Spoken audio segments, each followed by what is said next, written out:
Hello aspirant, एक बार फिर से आपका मेरे यूट्यूब चैनल ज्ञान तंत्र में स्वागत है। मेरा नाम मोनिका मिश्रा है और मैं आपकी सीटेट प्रिपरेशन में हेल्प करती हूँ। आज का जो हमारा टॉपिक रहेगा वो ईवीएस पेडागोजी हम देखेंगे। जनवरी 2024 में किस तरीके के क्वेश्चन पूछे गए तो उसका एनालिसिस करेंगे। नेक्स्ट, अगर मैं प्रीवियस वीडियो की बात करूँ तो मैंने सीडीपी के मिक्स क्वेश्चन आपको करा दिए हैं, तो प्लीज आप उसको जाके देखिएगा। और सीटेट का पेपर आने वाला बहुत कम टाइम ही बचा हुआ है, तो ज्यादा से ज्यादा क्वेश्चन सॉल्व करने की कोशिश कीजिए। और फाइनल रिक्वेस्ट बस इतनी सी है कि वीडियो पसंद आती है तो मेरे चैनल को लाइक शेयर सब्सक्राइब जरूर कीजिएगा। तो सबसे पहला क्वेश्चन हम देखते हैं, which one of the following regarding johad is correct. अब जोहाड़ के बारे में पता होना चाहिए कि क्या है जोहाड़, तो इसके बारे में समझते हैं। जोहाड़ एक क्या होता है, इसको जोहाड़ को हम आप पोखर भी कहते हैं, पर्कुलेशन पॉन्ड भी कहते हैं। ये एक आपका traditional harvesting rain water storage wetland system है, जहाँ पे क्या करते हैं, वाटर को स्टोर करके रखते हैं for the effective utilisation of water. वो जनरली किस किस स्टेट्स में देखे जाते हैं, हरियाणा, राजस्थान, पंजाब, आपका western part of Uttar Pradesh of north India. तो ये सारी चीजें ये इसी स्टेट्स में देखे जाते हैं जनरली। ये यूज क्या होता है, जो वाटर स्टोर होता है उसको वॉश करने में, बात करने में, ड्रिंकिंग कर बाय द एनिमल यूज किए जाते हैं। तो एक तरीके से आप बस सिंपल ये कह सकते हैं कि जोहाड़ क्या होता है, वाटर कंजर्वेशन, आपका वाटर रिजर्वेशन सिस्टम होता है, जहां पे आप वाटर को स्टोर करके रखते हो और एक इफेक्टिवली यूटिलाइज करते हो वाटर को। तो ऑप्शन देखिए, it is the community based rainwater harvesting system. It filters impurities from water. It pumps groundwater into nearby wells और store water from river. तो बेटा ये क्या है, सिंपली क्या है, एक कि आप कह सकते हो इसको रेन वाटर हार्वेस्टिंग सिस्टम कह सकते हो। ठीक, इसको अगर हम डिस्क्राइब करें तो जहां पे वाटर को स्टोर करते हैं और इफेक्टिवली यूटिलाइज करते हैं, तो right answer will B 1। Next question देखिए, Which one of the following strategies promote inquiry while teaching the theme of food? अगर बच्चों को फूड के बारे में पढ़ा रहे हैं तो क्या चीज ऐसी, कौन सा ऐसा टास्क हम बच्चों को देंगे कि तो बच्चों के अंदर उस चीज का डेवलपमेंट होगा, वो चीजों को समझ पाएंगे। पहला ऑप्शन देखिए, asking student to collect picture of various food item. बच्चों को डिफरेंट डिफरेंट फूड आइटम के पिक्चर्स को कलेक्ट करने के लिए कहना है। ये demonstrating fireless cooking of sandwich और शिकंजी लेमन वाटर, मतलब डिमॉन्स्ट्रेट करके दिखाना किस तरीके से चीजें बनती हैं sandwiches. Next, asking student to find out the food preference of their family member. Asking the student, बच्चों से ये कहना है कि फैमिली मेंबर के फूड प्रेफरेंस को पता कीजिए। या showing picture of various preserve food items used in different region of India, मतलब कि डिफरेंट डिफरेंट पिक्चर्स को शो करना बच्चों को डिफरेंट डिफरेंट फूड आइटम्स को प्रेजेंट करने के लिए। तो आप लोग में सभी ऑप्शन आपको सही लग रहे होंगे, तो लेकिन राइट ऑप्शन आपका थर्ड है। क्यों? क्योंकि आप यहाँ पे क्या कर रहे हो, एनसीएफ भी कहता है कि बच्चों के रियल लाइफ सिचुएशन से आपको रिलेट करना है। बच्चा मतलब अपने जो जीवन में चीजें कर रहा है उसी से चीजों को सीखे। तो जब बच्चा अपने फैमिली मेंबर से जिनसे अटैच है उनके फूड प्रेफरेंसेस को देखेगा, समझेगा, किसी को कुछ आइटम पसंद होगा, किसी उसी उसी ऑलरेडी बच्चा क्या करेगा, सीखने लगेगा, समझने लगेगा। तो right answer will be third हो जाएगा। नेक्स्ट क्वेश्चन देखिए, an EVS teacher asked her student to think and answer why do we feel comfortable in woolen clothes during winter. This question is, अब एक टीचर कहता है कि बच्चों को ये सोचने के लिए कहता है कि हम जो वुलन क्लोथ्स होते हैं उसमें हम क्यों कंफर्टेबल फील करते हैं विंटर में। तो ये क्वेश्चन किस टाइप का है, कन्वर्जेंट क्वेश्चन है, एनालिटिकल क्वेश्चन है, हाइपोथेटिकल क्वेश्चन है या फैक्चुअल क्वेश्चन है। कन्वर्जन नहीं है क्योंकि एक प्रॉब्लम का एक सॉल्यूशन नहीं, अलग करेंगे बच्चा हर एक तरीके से सोचेगा। Hypothetical, hypothesis cause and effect की बात नहीं कर रहे हैं, या फैक्चुअल कोई फैक्ट बेस्ड नहीं है। यहाँ पे बच्चा क्या करेगा, एनालाइज करेगा चीजों को कि हाँ हम ये चीज करते हैं, ये पहनते हैं तो हमें ठंड नहीं लगती है, ठंड लगती है इस वजह से हम क्या करते हैं, मतलब बहुत सारे मल्टीपल चीजें होगी। तो बच्चा ये एक तरीके से आप ये कह सकते हो एनालिटिकल क्वेश्चन है। बच्चा यहाँ पे एनालाइज करेगा चीजों को कि ऐसा क्यों होता है, फिर उसके बाद आंसर देगा। नेक्स्ट क्वेश्चन देखिए, a chapter in EVS textbook NCERT described Wahida Prism and her experience in the Navy as a doctor. What are the reasons for including this chapter? अब वाहिदा प्रिज्म के बारे में EVS में एक chapter है जिसके बारे में पता होना चाहिए। आइए हम वाहिदा प्रिज्म के बारे में देखते हैं। ये क्या है, एक लेफ्टिनेंट कमांडर है वाहिदा प्रिज्म, मतलब ये जो इंडियन नेवी है उसमें क्या होती है, डॉक्टर होती है। ठीक, she is one of the few women who has worked on the ship naval ship. ये मतलब कुछ ही महिला ऐसी होती हैं जो नेवल शिप में पहुंचती थी। तो ये पहली महिला बनी जिन्होंने क्या किया, लीड किया परेड को। ये एक छोटे से विलेज से बिलोंग करती थी, थाना मंडी विलेज से बिलोंग करती थी, और इसका Rajouri district of Jammu and Kashmir से ये बिलोंग करती थी। ठीक, और ये डॉक्टर थी इंडियन नेवी में। तो इससे बेटा ये क्या पता चलता है कि एक जो जेंडर स्टीरियोटाइप होता है वो कहीं ना कहीं रिड्यूस होता है। यहाँ पे लोग जो सोचते हैं कि मेल्स ये काम करते हैं, फीमेल्स नहीं कर सकती हैं, तो ये सारी चीजें इससे रिड्यूस होती हैं। एक जो जेंडर डिस्क्रिमिनेशन है वो भी हटता है। तो ये आपके क्या थी, वाहिदा प्रिज्म थी, जिनके बारे में एक छोटी सी स्टोरी है। आइए ऑप्शन देखते हैं। सबसे पहले देखिए, हर एक्सपीरियंस चैलेंजेस स्टीरियोटाइप, बिल्कुल सही बात है। हर story gives a peep into the life of medical officer in the armed force, मतलब कि उनकी स्टोरी जो मेडिकल ऑफिसर है आर्म फोर्सेस के, उनके लिए बहुत एक तरीके से मशाल कह सकते हैं। तो बिल्कुल सही बात है। ठीक, understanding the prism reflect 7 colour, तो प्रिज्म रिफ्लेक्ट करता है 7 कलर को, तो ये ऐसी कोई बात नहीं और नाम है। ठीक है, understanding difficulties faced by his और हर बाय टैकलिंग देम, बिल्कुल सही। कि ये इसमें क्या बताया, जो एक लड़की एक डिफरेंट डिफिकल्टी से निकलती है और एक ऐसी जगह पहुंचती है जो सबके लिए पहुंचना मुश्किल है, तो कहीं ना कहीं ये चीज भी रिफ्लेक्ट करता है। तो राइट आंसर क्या होगा, ए, बी और डी। तो right answer will be B, D और A will be right answer, fourth will be right answer. Next देखिए question, Alex, an EVS teacher of class 3rd, while introducing the theme work we do help his student to cut colorful strip of paper and weave the strip to make a mat. The edges are glued together to make a beautiful mat. Which of the following objectives should Alex help his student? अब आप लोग को पता है EVS की 6 theme है, जिसमें से एक थीम है वर्क वी डू। अगर टीचर को उस चीज को समझाना है तो टीचर ने क्या कहा है बच्चों से कि कलरफुल स्ट्रिप्स को क्या करना, उनको कट करना और उसको ज्वाइन करके मैट बनानी है। तो ये चीज है, मतलब जो टीचर का ऑब्जेक्टिव है इस चीज को करने का वो क्या है। सबसे पहले देखिए, learning about colours pattern and developing aesthetic sense. तो ये ऑलमोस्ट कहीं ना कहीं ये ऑप्शन सही है। और ऑप्शन देखिए, relating the activity to viewing done by viewer, मतलब कि एक्टिविटी को रिलेट करना, जो व्यूअर होता है वो एक्टिविटी करता है। या memorising the step of making mat कैसे बनती है उस चीज के स्टेप्स को मेमोराइज करवाना। या choose paper of attractive colours and learning cutting of strips perfectly, मतलब अट्रैक्टिव कलर के चूज करना स्ट्रिप्स को और कट करना, तो इस चीज को सिखाना। तो अगर हम इन शॉर्ट कहें कि अगर सब चीज का अकोमुलेशन कहें तो क्या करना है, बच्चों को कलर्स के बारे में अंडरस्टैंड कराना है, पैटर्न्स के बारे में अंडरस्टैंड कराना है, और डेवलपिंग एस्थेटिक सेंस, किस तरीके से कैसे चीज करनी है उस चीज के बारे में डेवलप कराना है। तो काज एक काम अनेक वाला किस्सा है।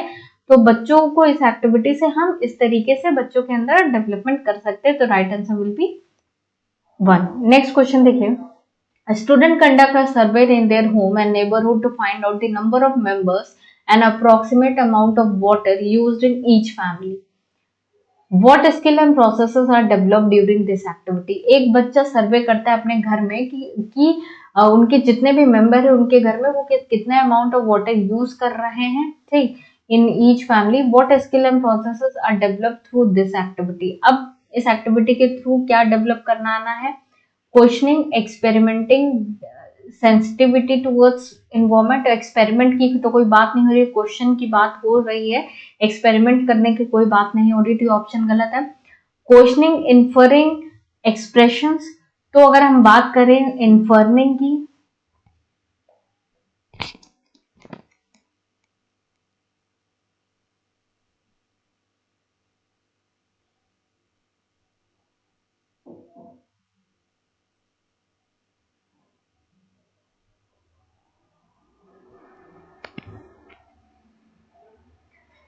नेक्स्ट देखिए, क्वेश्चनिंग, इन्फर्निंग, एक्सप्रेशन। क्वेश्चन करना, इन्फर करना, मतलब हम क्या कर रहे हैं, जो भी हमें इंफॉर्मेशन मिली है, जो भी हमने इंफॉर्मेशन कलेक्ट की उससे क्या करना है, एक कंक्लूजन को विड्रॉ करना।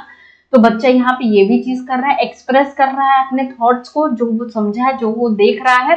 तो कहीं ना कहीं ये ऑप्शन सही है। और भी देख लीजिए, hypothesis, inferring, expression, hypothesis, cause and effect, यहाँ पे कोई बात नहीं है, एक्सपेरिमेंटेशन गलत है। तो राइट आंसर क्या हो जाएगा, क्वेश्चन करना, इन्फर करना और एक्सप्रेशन करना। तो second will be right answer. Next question देखिए, doctor prescribe blood test for patient to confirm malaria, blood test is done to.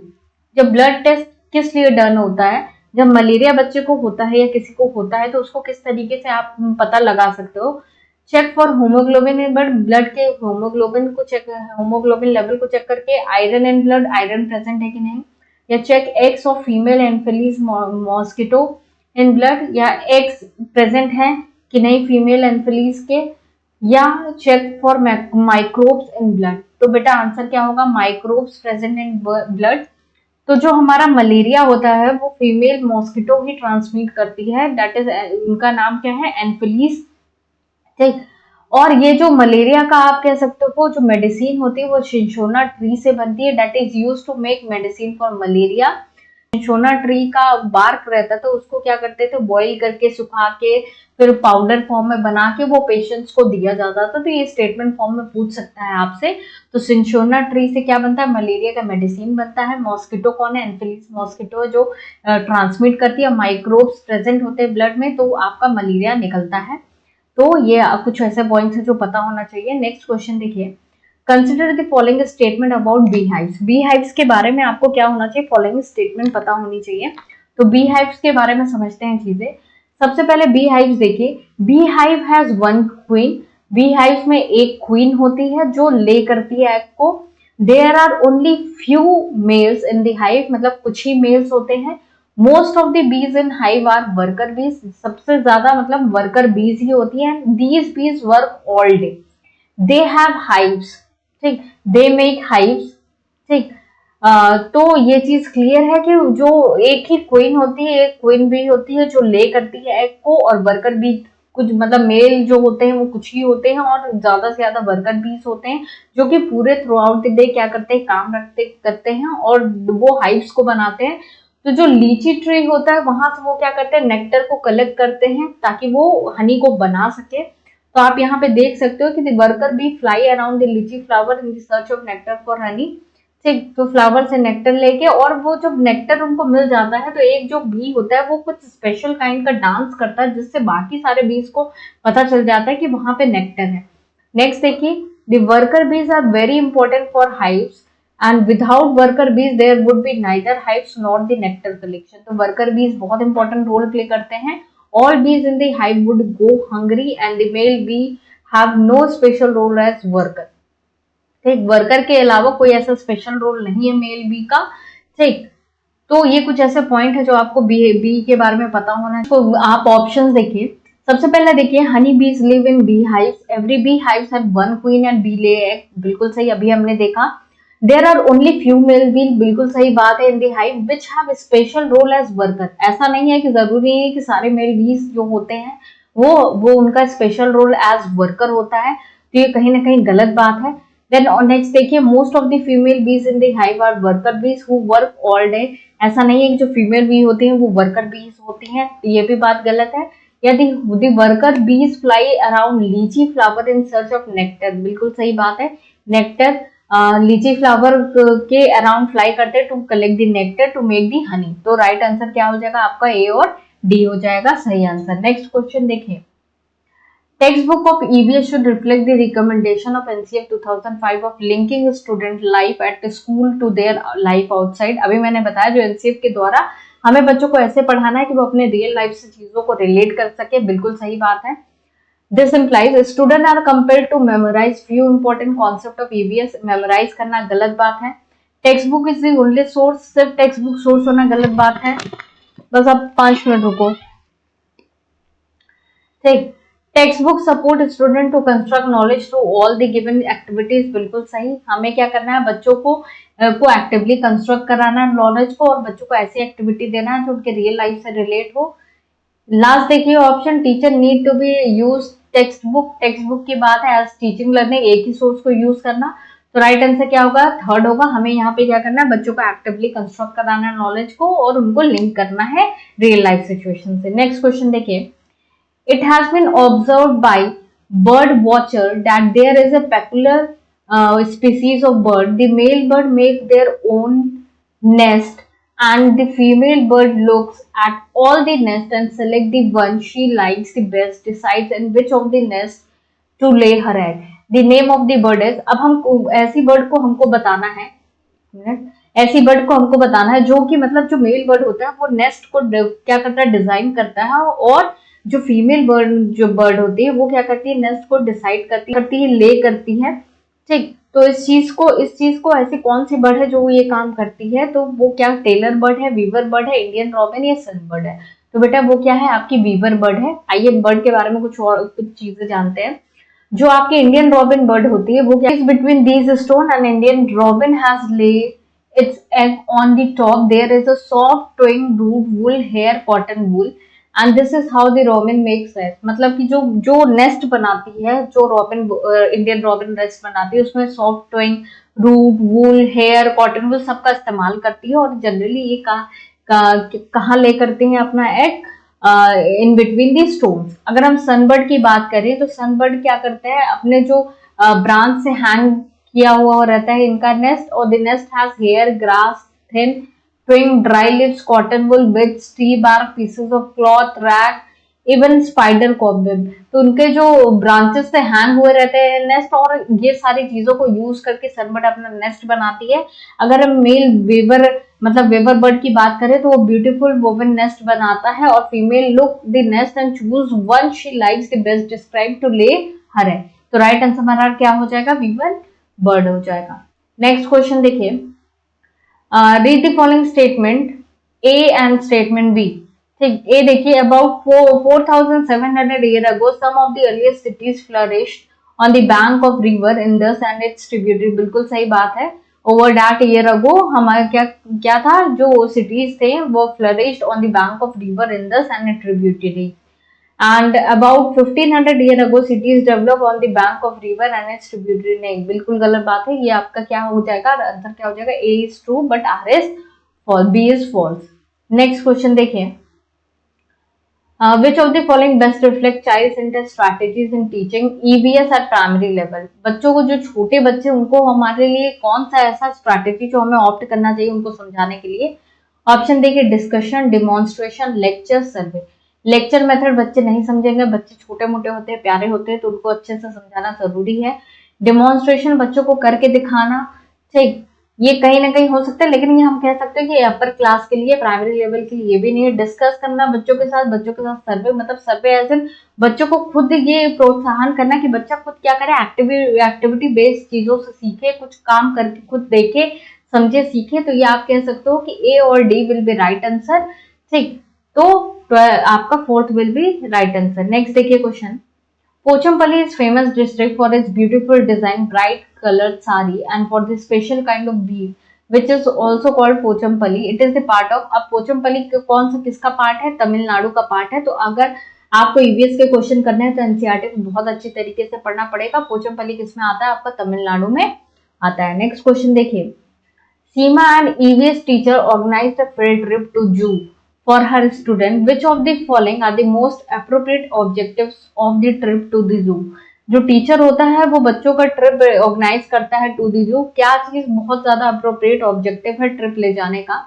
Recall names of animal in the zoo, जो animals होते हैं उनके नाम को रिकॉल करना। To relate the concept related to animal, जो concept आपने पढ़ा है उसको एनिमल से रिलेट कर पाओ। टू प्रमोट प्रोसेस स्किल मतलब कि आप दिमाग देना, मतलब जो प्रोसेस तरीका है उसको प्रमोट कर सके। या assessment of students learning to the zoo, मतलब असेसमेंट ऑफ लर्निंग, बच्चे बाद क्या सीख के आ रहे हैं उस चीज को हमको क्या करना है, असेस करना है। तो बेटा राइट आंसर क्या होगा, हमें यहाँ पे क्या करना है, रिलेट करना है। जो बच्चे चीजें सीख रहे हैं और उनको जू लेके जा रहे हैं, तो बच्चा जो देख रहा है उस चीज से, दोनों से रिलेट करना है कि जो आपने पढ़ा है और जो आप देख रहे हो वो कैसे है। तो to relate concept related to animal, this will be right answer, bill will be right answer। next question देखिए, an EVS teacher taught animal to her student and asked them to do the following task। एक teacher ने animal के बारे में बच्चों को पढ़ाया है और बच्चों को फॉलोइंग टास्क के लिए कहा है।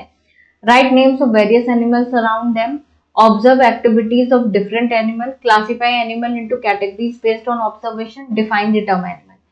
तो कौन सा हमको बताना है कि कौन सा तरीका नहीं है एट द प्राइमरी लेवल कि बच्चों को एज पर हम बच्चों को चीजें समझा सके सही तरीके से, कौन सा तरीका नहीं होगा।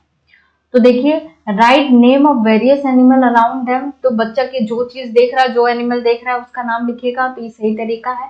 Observe activities of different animal क्या, मतलब बच्चों को हम यहाँ पे लर्न करा रहे हैं with the help of through the activity, हम रटा नहीं रहे, हम कोई बच्चों पे जोर जबरदस्ती नहीं करेंगे रटो। तो हम यहाँ क्या कर रहे हैं, बच्चों को ऑब्जर्व करा रहे हैं different activities on animal. Third देखिए classify animal into categories based on observation. ठीक, हम क्या कर रहे हैं, हमने बच्चों को कहा कि जो एनिमल को आपने ऑब्जर्व किया है on the basis of your observation, आप अलग अलग एनिमल को अलग अलग कैटेगरी में रखिए, या डिफाइन दी टर्म एनिमल। अब ये क्या होगा, कन्वर्जेंट थिंकिंग, मतलब कि बच्चा रट के जवाब दे देगा तो वो यहाँ पे उसकी थिंकिंग डेवलप नहीं होगी, तो डी नहीं होगा, तो right answer will be D. Next question देखिए, the territorial states of Haryana are. अब टेरिटोरियल स्टेट मतलब कि हरियाणा से जुड़े हुए स्टेट्स के बारे में आपको बताना है। तो यहाँ पे देखिए इमेज, जो हरियाणा से जुड़े जो पंजाब और हिमाचल है वो नॉर्थ साइड से हरियाणा से जुड़े हुए हैं। ठीक, it is bordered by Punjab and Himachal Pradesh to the north. ठीक, then Rajasthan to west, Rajasthan आपका वेस्ट से है, and south while river Yamuna form its eastern border with Uttar Pradesh. South से आपका क्या हो जाएगा, उत्तर प्रदेश हो जाएगा। तो आप ये कह सकते हो पंजाब, हिमाचल, राजस्थान और आपका उत्तर प्रदेश, ये आपके कह सकते हो जो टेरिटोरियल आपका डिस्ट्रीब्यूशन है वो हरियाणा का है, टेरिटोरियल स्टेट्स। तो यहाँ पे ऑप्शन देखिए, हाँ हिमाचल प्रदेश, राजस्थान, उत्तर प्रदेश, तो ये तीनों आते हैं। उत्तर प्रदेश उत्तराखंड नहीं आता, हिमाचल बिहार नहीं आता है, बिहार नहीं आता, तो राइट आंसर क्या हो जाएगा, हिमाचल, उत्तर प्रदेश और राजस्थान, पंजाब, ये हमारे क्या हो जाएंगे, राइट आंसर हो जाएंगे। किस तरफ से क्या है वो चीज बता दी। नेक्स्ट क्वेश्चन देखिए, स्टेटमेंट बताना है आपको, स्टेटमेंट और उसका रीजन बताने हैं। सबसे पहले देखिए, silk worm can find his female worm from many kilometres away from by her smell. बिल्कुल सही बात है। सिल्क वॉर्म जो होती है एक स्पेशल काइंड ऑफ जो स्मेल छोड़ती है, जिसकी वजह से जो मेल सिल्क वॉर्म होती है उसको ढूंढ लेती है। रीजन देखिए, some female insect release pheromones which can be recognized by their males by smell। मतलब कि कुछ फीमेल्स इंसेक्ट होती हैं जो फेरोमोन्स का रिलीज करती हैं, जिसकी वजह से मेल जो होते हैं उसको रिकॉग्नाइज कर लेते हैं। तो ये कहीं ना कहीं बात सही है, तो आप ये कह सकते हो both A and R are correct and R is the correct explanation of A.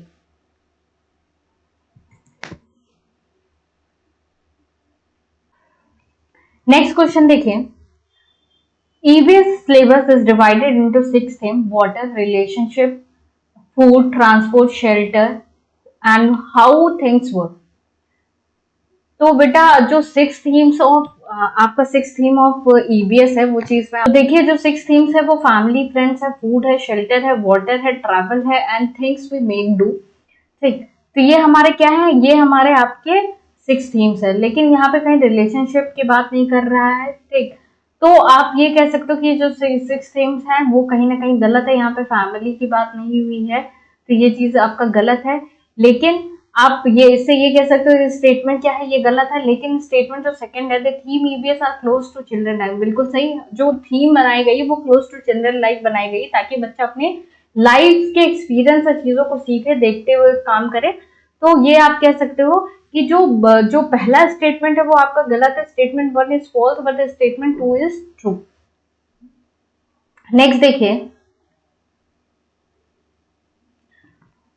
Statement again, xylem transport water and mineral from roots to rest of the plant and phloem translocate foods from leave to various part of the plant. अब xylem और phloem के बारे में एक चीज आप लोग को पता होनी चाहिए, जाइलम जो होता है वो क्या करता है, ट्रांसपोर्ट करता है वाटर एंड मिनरल्स को, और जो फ्लोएम होता है वो क्या करता है, ट्रांसपोर्ट क्या करता है, food in the form of sugar. तो ये जो कॉमन डिफरेंस है, ये चीज आप लोग को पता होना चाहिए, ये प्लांट वस्कुलर सिस्टम है। ठीक, तो आप यहाँ पे ये कह सकते हो कि जो जाइलम वाला स्टेटमेंट है वाटर मिनरल्स को ट्रांसपोर्ट करना, ये भी सही है, और जो फ्लोएम वाला स्टेटमेंट है कि translocate food from leaves to various part of plant, ये भी आपका बिल्कुल सही है। तो both A and R are true, तो 1 will be right answer. Next question देखें, comprehensive evaluation means holistic way of evaluating a student। मतलब holistic way, हम हर तरीके से हर डोमेन से बच्चों को इवेलुएट कर रहे हैं, The way in which EVS teacher can assess a student for comprehensive evaluation in EVS are, मतलब वो तरीका जिससे जो टीचर होता है वो स्टूडेंट को कंप्रिहेंसिवली इवैल्यूएट कर सकता है। पहला देखिए टीचर ऑब्जर्वेशन, टीचर ऑब्जर्व कर रहा है बच्चों को, half yearly and annual examination, annual exam से, या रेटिंग स्केल या ड्यूरिंग असेसमेंट ऑफ एक्टिविटीज, मतलब रेट करना बच्चों को, अलग अलग रेटिंग पैरामीटर में फिट करना, या पोर्टफोलियो। तो accordingly portfolio will be right answer. क्यों? यहाँ पे बच्चे का काम का शोकेस होता है, वर्क होता है, बच्चे के एक्सपीरियंस को आप क्या कर सकते हो, चीजों को देख सकते हो by the help of assignment, quizzes, मतलब एक तरीके से आप ये कह सकते हो कि आपका क्या है, असेसमेंट ऑफ लर्निंग है, सॉरी असेसमेंट फॉर लर्निंग है। तो right answer will be 4। Next देखिए, Ravi took some water in a glass. He puts a lemon in it. Then he keeps adding a lot of water into the water, half a spoon at a time. After some time, he notices that अब जो lemon, भाई कोई भी चीज water में shrink करती है या फ्लोट करती है उसकी डेंसिटी पे कहीं ना कहीं निर्भर होता है। तो लेमन क्या करेगा, श्रिंक करेगा। क्यों? क्योंकि लेमन की जो डेंसिटी है कहीं ना कहीं वाटर से क्या होती है, कम होती है। तो ये आप कह सकते हो lemon will float in the water. तो right answer will be second. Next question देखिए, which one of the following set depicts the theme of EVS at primary level. EVS के प्राइमरी लेवल में, ईवीएस प्राइमरी लेवल में कौन सी theme जरूरी है बच्चों के लिए? देखिए पहला देखिए, वेदर, वाटर, ट्रैवल। तो वेदर जैसी कोई थीम नहीं है। फूड, मटेरियल, शेल्टर, मटेरियल नहीं है। Family, friends, travel, natural resources नहीं है। शेल्टर है, ट्रैवल है, थिंग्स वी मेक डू। ठीक, तो ईवीएस जो प्राइमरी लेवल के लिए आपकी जो थीम है वो क्या होगी, शेल्टर, ट्रैवल और थिंग्स वी मेक डू। तो right answer will be 4। Next question देखिए, which one of the following statement regarding Al Biruni is not true. तो अल बेरूनी के बारे में आप लोग को पता होना चाहिए कुछ चीजें। अल बेरूनी के बारे में देखिए, ये 973 में बोर्न हुआ था। मतलब आप कह सकते हो कि 11th सेंचुरी में आप कह सकते हो। द ख्वारिज़्म इस प्रेजेंट डे उज्बेकिस्तान है। कहाँ पे इसका जन्म हुआ था? ख्वारिज़्म में हुआ था। ठीक, ये क्या है, it is an important centre of learning. Al Biruni ने बेस्ट एजुकेशन ली थी और वो सेवरल लैंग्वेज में महारत था, जिसमें सिरेक, आपके Arabic, Persian, Hebrew and Sanskrit, ये सारी लैंग्वेज आती हैं। अल बेरूनी जो है वो सेवरल लैंग्वेज में क्या था, एक्सपर्ट था। उसने कई सारी बुक्स को क्या किया, डिफरेंट लैंग्वेज में ट्रांसलेट भी किया। अच्छा, अल बेरूनी ने जब वो इंडिया विजिट किया था, इंडिया में था जो किसके अंडर में, वो गजनी के अंडर में था अल बेरूनी। उसने क्या किया, इंडिया का जो पॉन्ड स्ट्रक्चर है, मतलब जो स्किल है मेकिंग पॉन्ड, रॉक्स, ये सारी चीजें जो चबूतरा वगैरह बनाने, ये सब इसके लिए उसको अप्रिशिएट किया था अल बेरूनी ने। ये कुछ ऐसे फैक्ट्स है जो अल बेरूनी के बारे में पता होने चाहिए। चलिए स्टेटमेंट देखते हैं। जो अल बेरूनी है केम फ्रॉम उज्बेकिस्तान, बिल्कुल सही बात है। मोर देन 1000 ईयर अगो ही केम, ठीक 911 सेंचुरी में आया था, तो काफी टाइम हो गया। He did not write anything about ponds in India, वो पॉन्स इन इंडिया के बारे में कुछ नहीं लिखा था। या he praised making of ponds, तो ये भी सही है। तो आपका राइट आंसर क्या हो जाएगा था? ऐसा नहीं है कि वो पॉन्स के बारे में उन्होंने कहा नहीं था, उसने इसके उस स्किल्स को क्या किया था, अप्रिशिएट किया। तो right answer will be third. Next देखिए, again statement wise question. Statement, Bora is common variety of rice used in Assam. Bora जो राइस की मतलब क्वालिटी होती है, राइस होता है बोरा, वो असम में यूज होता है, बिल्कुल सही। The paddy grows well in clay soil and requires a lot of water। जो वैसे भी चावल जो होता है उसको बहुत सारा पानी चाहिए होता है। जो पैडी ग्रोज, जो क्ले सॉइल होते हैं उसमें ज्यादा अच्छी तरीके से ग्रो करता है और बहुत सारा पानी चाहिए होता है। तो ये भी स्टेटमेंट कहीं ना कहीं सही है। तो आप ये कह सकते हो A and B both are correct. Next question देखिए, what is the mass of an object with density 12 grams per ml and volume is 3 ml। अब डेंसिटी की अगर हम बात करें तो डेंसिटी क्या, मास कैसे निकलता है, mass equal to density into volume. तो डेंसिटी सीधा सीधा आपका 12 ग्राम्स दिया हुआ है, वॉल्यूम आपका क्या दिया हुआ है, 3 दिया हुआ है। तो 12 इंटू 3 क्या हो जाएगा, 36 हो जाएगा। तो right answer will B 36 gram. Next question देखिए, you wish the student learn by peer learning strategies, which strategy you opt to form a group। मतलब कि आप चाहते हो कि बच्चा पीयर ग्रुपिंग में ज्यादा अच्छी तरीके से सीखे, तो आप कौन सी स्ट्रैटेजी ऑप्ट करोगे? Make a roll number wise group of 4 to 5 student, roll number wise group बना देना। Make a homogeneous group of student according their score, score के बेसिस पे जो अच्छे बच्चे उनको अलग, बुरे बच्चे उनको अलग। Make a heterogeneous group based on participation on cooperation, या form 5 groups of same gender and same economic background. तो बेटा इससे क्या हो जाएगा, डिस्क्रिमिनेशन होगा, लोगों बच्चों के साथ भेदभाव होगा, गलत भावना होगी। तो जो सही तरीका है, हमें हेट्रोजीनियस ग्रुप बनाना है, सभी बच्चों को मतलब इक्वल अपॉर्चुनिटी देनी है, पार्टिसिपेट करना, बच्चों को मोटिवेट करना है, वो कोऑपरेटिवली चीजों को सीखे। तो right answer will be third. Next देखिए बेटा, which one of the following statement regarding Gadisar lake is not true. अब गदीसर लेक के बारे में चीजें कुछ पता होनी चाहिए। सबसे पहले देखिए, ये आपका लेक क्या है, ये गदीसर लेक है। This is the picture of Gadisar lake, which means Gadisar सर का जो मतलब होता है वो क्या होता है, लेक होता है। जो किंग थे हमारे, गदसी थे ऑफ जैसलमेर, जो कि इन्होंने बनवाया था 650 year ago with the help of people. ठीक, और around the lake there is a ghat with steps leading to water, मतलब कि लेक के चारों तरफ आप घाट देख सकते हो और स्टेप्स बनाए गए थे ताकि लोग नीचे उतर के चीजों को क्या कर सके, देख सके, एंजॉय कर सके, वो को सेलिब्रेट कर सके और परफॉर्म कर सके music. Children came to study in the school on the ghat. तो बच्चे जो है वहां पे पढ़ने आते थे। It was made in such a way that the lake full the extra water flowed into another lake at the lower level, मतलब कि जब जब गदेसर लेक भर जाती थी तो जो लोअर लेक थे, जो छोटे छोटे लेक थे, वह इस तरीके से बनाया गया था कि उसका पानी उस लेक में जाए और वो लेक भर जाए। तो अप टू 9 लेक आपके गदेसर लेक फिल करने के काम आती थी। और लेकिन अब आज के समय पे गदीसर लेक नहीं है यूज में, तो इस चीज को भी ध्यान रखना है। तो ये कुछ आपके पॉइंट्स है गदीसर। नेक्स्ट बेटा कुछ पॉइंट देखिए, king Gadsi of Jaisalmer got it made, बिल्कुल सही। It was built around 650 year को, अभी हमने देखा। It was connected to 9 lake, बिल्कुल सही है। It is use till today, वो आज भी इस्तेमाल होती है। तो ये ऑप्शन आपका गलत है, राइट आंसर बिल्कुल 4। बाकी सारे ऑप्शन सही हैं। ठीक, तो कुछ ऐसी चीजें हैं जो आपके बारे में पता, मतलब आपको पता होनी चाहिए। एनसीईआरटी आपको अच्छी तरीके से पढ़नी है। नेक्स्ट क्वेश्चन देखिए, the theme family friends is major theme in EVS and plants and animal are presented as sub theme of family and friends। ये आपका स्टेटमेंट है। रीजन देखिए, interdependence of human being and other forms of life is highlighted through themes. तो अगर हम सब theme की बात करें आपके फैमिली फ्रेंड्स की, तो सब थीम आपका फैमिली फ्रेंड्स का क्या है, रिलेशनशिप है, वर्क एंड प्ले है, एनिमल है और प्लांट है। ये आपके सब थीम्स है। तो एनिमल प्लांट इसके सब थीम्स हैं। तो ये स्टेटमेंट बिल्कुल सही हो गया। नेक्स्ट अगर हम बात करें रीजन की, तो interdependence of human being and other forms of life is highlighted, बिल्कुल सही। जो थीम्स है उसको इसी तरीके से रखा गया है कि जो लोगों के लाइफ है उसको रिफ्लेक्ट कर सके, बच्चा उस चीज से सीख सके। तो ये कह सकते हैं both assertion reasons are correct and R is the correct explanation of A. Next question देखें, again reason assertion reasoning statement देखिए, we can cook food easily at sea level as compare to higher altitude. हम जो खाना बना सकते हैं at the sea level easily, but higher altitude as compare to higher altitude. जो higher altitude होता है boiling point of water increase है, हायर अल्टीट्यूड पे boiling point of water increase हो जाता है। तो बेटा एक चीज ध्यान में रखिएगा, जो बॉइलिंग पॉइंट ऑफ वाटर है वो आपका 100 डिग्री होता है लेकिन एट द सी लेवल, लेकिन जब आप ऊपर हायर अल्टीट्यूड पे जाते हैं तो प्रेशर क्या हो जाता है, डिक्रीज हो जाता है। तो बॉइलिंग पॉइंट भी क्या हो जाएगा, डिक्रीज हो जाएगा। तो इंक्रीज नहीं होगा। तो आप ये कह सकते हो रीजन क्या है आपका गलत है, सिर्फ ए ट्रू है और आर क्या है आपका फॉल्स है।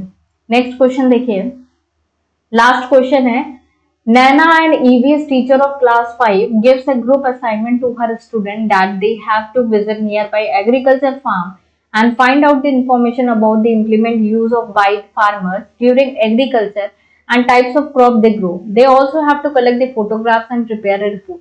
What process, skill and learning indicator are involved? मतलब कि जो वीएस टीचर बच्चों को असाइनमेंट देता है कि एग्रीकल्चर फार्म में इसको विजिट करना है, जो फार्मर होते हैं पेड़ लगाते हैं, क्रॉप्स लगाते हैं, उसके बारे में जानना है, फोटोग्राफ्स को कलेक्ट करना है, एक रिपोर्ट तैयार करनी है। इससे आपको क्या, बच्चे के अंदर क्या चीज रिप्रेजेंट होगा, क्या करने का वो, तो क्या इंडिकेट करता है ये, क्वेश्चन एक्सप्रेशन इन्फर्मिंग, मतलब बच्चा क्वेश्चन पूछेगा, अपनी चीजों को एक्सप्रेस करेगा जो समझा, इन्फर्म मतलब कि कंक्लूजन निकालेगा अपने कलेक्टेड इन्फॉर्मेशन से, या क्वेश्चनिंग एक्सपेरिमेंटेशन, एक्सपेरिमेंट करना तो ये गलत बात है, sensitive towards informant, hypothesis cause and effect नहीं, इन्फर्मिंग और एक्सप्रेशन बच्चा करेगा, प्रेडिक्शन एक्सपेरिमेंटेशन, ऑब्जर्विंग, ऑब्जर्व करेगा, एक्सपेरिमेंट नहीं करेगा। प्रेडिक्शन से बच्चे को क्या करना, ऑब्जर्व करना है, देखना है, समझना है, कलेक्ट करना है। यहाँ पे बच्चा क्या करेगा, क्वेश्चंस पूछेगा, एक्सप्रेस करेगा, इन्फर करेगा, मतलब कि जो कलेक्टेड इन्फॉर्मेशन है उससे कंक्लूजन निकालेगा, अपनी चीजों को एक्सप्रेस करेगा और क्वेश्चन पूछेगा कि किस तरीके से क्या चीज होती है। तो राइट आंसर विल बी 1। तो बेटा ये रहे ईवीएस के आपके 30 क्वेश्चंस। मैंने ट्राई किया है कि आपको अच्छे से एक्सप्लेन कर सकूं।